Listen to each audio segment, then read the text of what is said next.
Welcome to Grow and Preserve. I'm Carter and I have a great one for you today as my contribution to the Every Bit Counts Challenge. We are going to be preserving watermelon.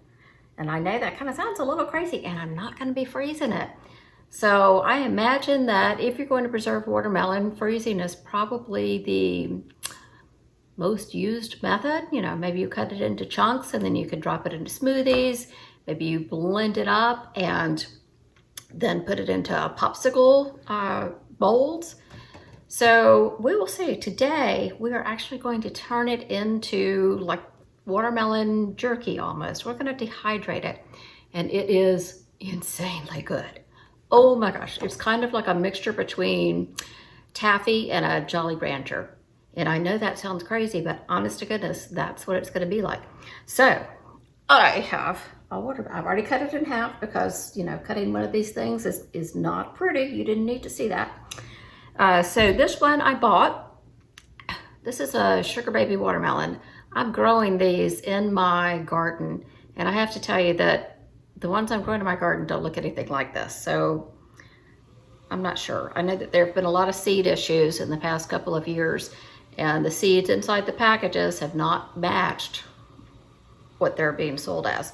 So I may not actually have sugar baby watermelons out there because they don't look anything like this unless they mature to this. But anyway, I went out and I bought one. I bought it at a farm stand. It's fresh, it's local. Can I tell you, it was $8.99 for a small watermelon. I mean, didn't they used to be like $3.99? So anyway, all the more reason to get some preserved and to hope that whatever I'm growing out in my yard actually turns into a watermelon that I can preserve, because I thought that was just a crazy price. So I'm going to bring you down here and we're going to slice this up and get it on the dehydrator. I'm already a little messy here.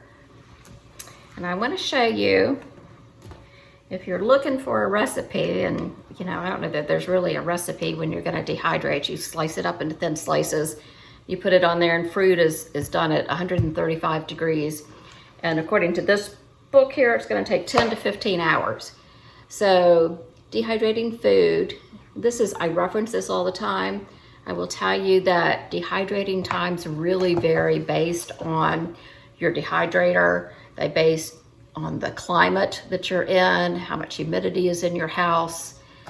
So, you know, it's kind of anybody's guess. So use this as a guide and we'll see. When mine finishes, I'll tell you, when I show you the end product, exactly how long it took. And that'll be a guide. Won't be exactly what yours is gonna be, but it'll be a guide. So I'm gonna bring you down here and we're gonna slice up some watermelon and get it in the dehydrator.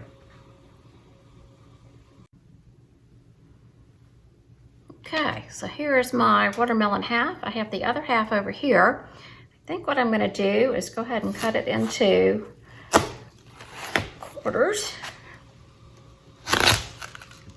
so I can work in smaller sections at a time. Ah, isn't that gorgeous? Absolutely gorgeous. Fresh as can be. Let's cut it one more time.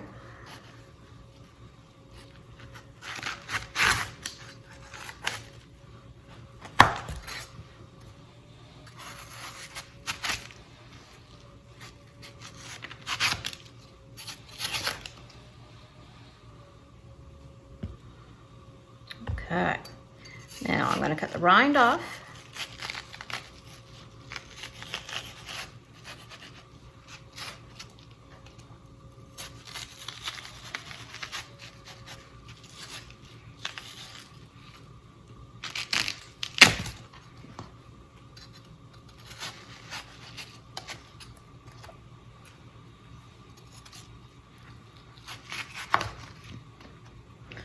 All right, I want all traces of the white, green to be gone. I want the seeds out. So I think what I'm gonna do, I'm just gonna slice off that little bit that had a bunch of seeds in it. And I have a bowl over here that my husband will go through. He doesn't mind the seeds when they're the little ones. And then I'm gonna cut it a 1/4 of an inch thick, maybe 1/2 inch thick.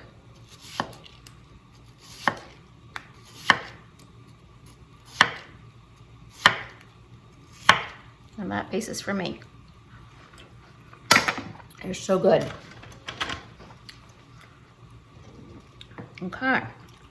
I have one of these mesh screens. Can you see that? A mesh screen. I don't know that it's specifically necessary on this one, but I will tell you that it does help keep the dehydrator a little bit cleaner and actually easy to clean when it does get dirty, because these can be a little flimsy. I don't know about the Excaliburs. They don't look quite as flimsy as the Nesco. But, so I'm gonna get this all filled up. We're gonna do another one. And look, I'm actually gonna take this, that piece right there. Beautiful. Now, because I'm not doing an exact perfect cut on every one of these, they may actually dehydrate at different times, but that's okay. I will be checking them, and I'm sure my husband will be checking them nonstop, right? Okay, so.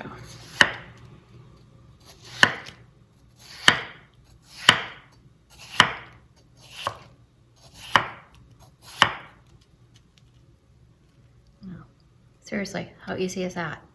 Looks like a pineapple, looks like a watermelon chip, doesn't it?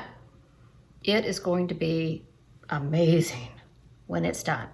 So I'm gonna keep going with this, and I will be back to show you the end result, and I'll get that done before I publish. See you shortly. Okay, it's the next morning. We're back with the watermelon, and I wanted to show you how it turned out.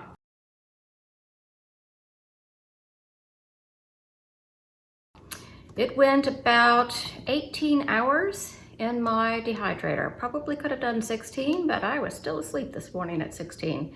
So it was in there for 18 hours. And I think it actually looks great. It's like a fruit leather type, you know, movability, flexibility, I guess I should say. And it is delicious. As I mentioned before, it's like a mix of a Jolly Rancher and fruit roll-up, taffy. It's fabulous. Oh, so good. So anyway, before my husband eats all of this, I'm gonna get it in, before I eat all of that, I'm gonna get it into a mason jar, and for about a week or so, actually it'll probably take 2 or 3 mason jars, fill it up to about here. For a week or so, I'll just shake it up every day, make sure nothing is sticky and make sure there's no excess moisture. And once I've done that for a week, then I can push it into a mason jar, and I will use, this as a new lid, but I'll use a previously used lid. That's how I use them. And I'll vacuum seal it in the jar so that I can pull it out when everybody's forgotten about it this fall and winter. So I hope you have a great day. I hope you try drying some watermelon. I've got a cantaloupe coming in soon. I'm gonna do that as well. So I'll bring you along for that too. In the meantime, I'm gonna try not to eat too much of this before I get it in the jars. Have a great day. See you soon. Bye-bye.